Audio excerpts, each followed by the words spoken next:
Ayan, si Madam Rosmar. Ayan, hindi pa siya tapos. Oh, gabi na kasi kami punta, kaya ayan, medyo may pila na.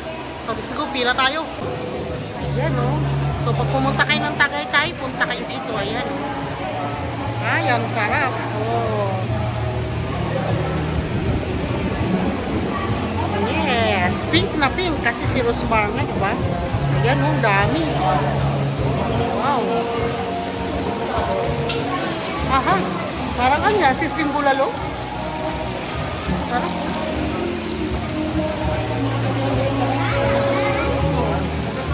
Yan, oh. Isang kalderong sabaw. O yan, kasi yung Paris nga dito is under rice. So ayan, dito kayo kukuha ng rice. So ang laki ng space. Oh, hindi pa ito tapos. Pero ang dami ng tao. Grabe. Ayan, oh. Naku, talaga naman. Hanap ko saan yung music. Yung swimming pool na doon sa baba kanina kasi ginagawa pa lang eh. Ang daming tao. Oh. So ayan. Excited na ako sa mga food talaga na dito. Ayan, oh.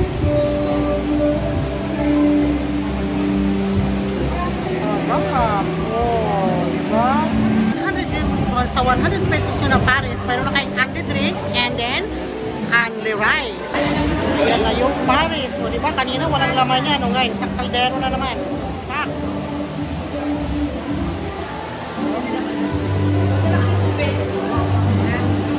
Ayun kung gaano kadaming tao, ha?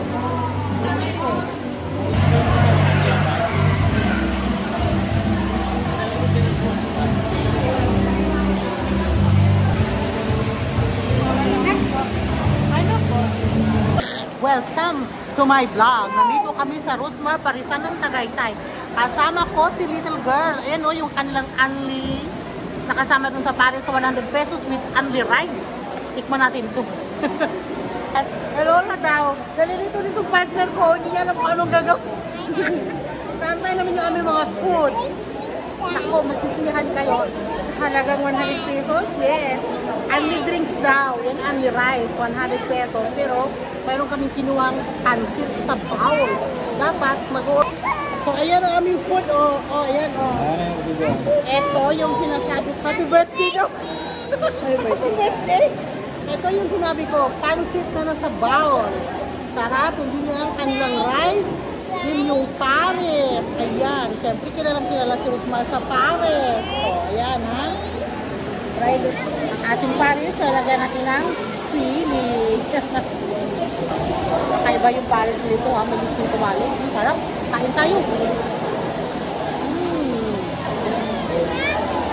Sarap ng sili. Sarap. Mango. Sarap. Sarap. Oh my God. Rice is life.